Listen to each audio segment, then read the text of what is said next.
I recently visited Totnes in Devon and saw a site that I've wanted to see for a while.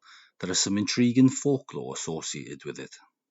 The site is the Brutus stone and it's located on 4th Street. It's not much to look at, I will be honest. It's just a small granite block that is incorporated into the pavement outside a shop. As I say, the site is called the Brutus stone and it is well labelled as such. And Brutus himself is said to have stood here after arriving in Britain for the first time. Most of you are probably saying, Brutus, who's that? I've never heard of him. He may not be very well known today, but at one point he would have been very well known as the progenitor, that's the founding king, whose descendants ruled Britain for over 1,000 years until the time of Cadwaladr.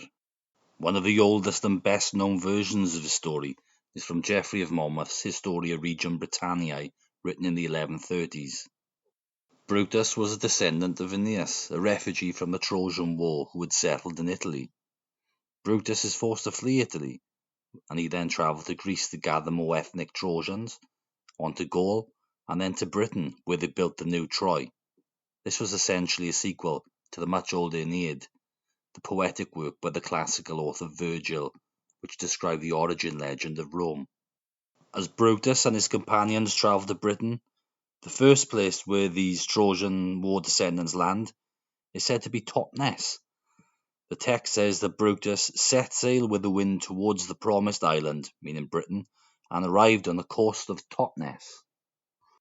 After this, he then goes on to fight a load of giants and that sort of thing. So you can imagine there is a great deal of skepticism on the historicity of this story, to say the least.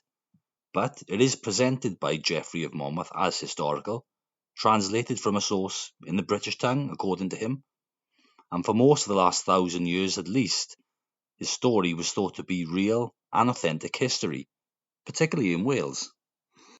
There's even a few modern authors who might assert that there may be a kernel of history here. Wilson and Blackett, Caleb Howells, for instance, although you do need to radically alter the chronology of the Trojan War to make this happen. Before Geoffrey of Monmouth, there was an earlier precedent for this story too.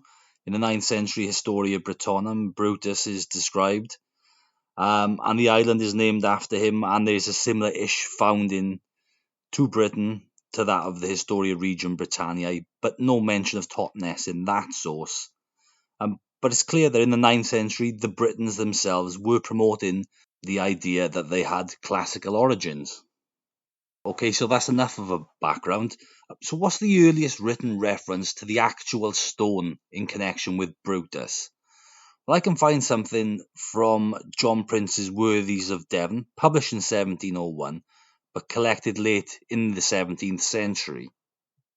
This author says of Totnes, a town famous in history for the landing year of the Trojan Brute, the founder of the British nation, according to the opinion of ancient writers, but of late years ridiculed by many learned men as fabulous. There is yet remaining towards the lower end of the town a certain rock, still called Brute Stone, which tradition here, more pleasantly than positively, says is that which Brute first put his foot upon when he came ashore. Today the stone is actually quite far from the tidal river Dart, but maybe back in the old days it was a bit closer. There's some more interesting information from a publication called A Graphic and Historical Sketch of the Antiquities of Totnes by William Cotton from 1850. The author says, near the archway is a rock projecting out of the ground on which a shop front formerly stood, and it is traditionally asserted that the Trojan Brutus, or Brute, first stepped ashore here, and that the sea formerly flowed up to this stone, which appears to be of the character of granite, and was levelled when the street was altered about 40 years ago. Before that period it was about 18 inches high.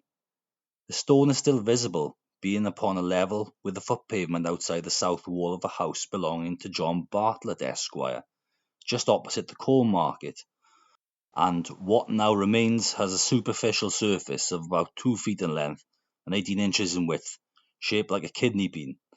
It was the custom for the town clerk to stand upon this stone and read the king's proclamations. It is greatly to be lamented that a relic of such antiquity should have been altered or lessened, but perhaps there was an absolute necessity for it. Formerly there were palisades outside Mr. Bartlett's house, but when these and other palisades in town were removed in order to widen the street, If the stone had not been cut down to a level width of pavement, it would have presented a serious obstruction to the passengers. Well, that's a shame, isn't it? The site's been damaged in this way, and it's not what it once was. The stone's also thought to have been an important topographical landmark in the Anglo-Saxon and medieval town too, and which may have marked the meeting place of the Saxon Witan, or Council of Totnes. I think that it's interesting that Totnes seems to have been quite a significant location in Geoffrey of Monmouth's Historia Regum Britanniae. Several other fleets are described as landing here too. There's that of Vespasian, Constantine II of Brittany, Aurelius Ambrosius with Uther Pendragon, and the Saxons while at war with Arthur. The town is about 11 miles from the seashore, up the tidal river Dart. But if we have a close look at the language used by Geoffrey of Monmouth, that's the oldest surviving source to connect Totnes with Brutus, I think there's some clues here that he probably wasn't actually talking about the town of Totnes at all. When Geoffrey was describing Brutus's landing, he used the phrase Totnesium litus, or the Totnesian coast. So that could refer to a much wider area of the coast. Although the writers writing immediately after Geoffrey of Monmouth do seem to have interpreted it as the town of Totnes as it is today.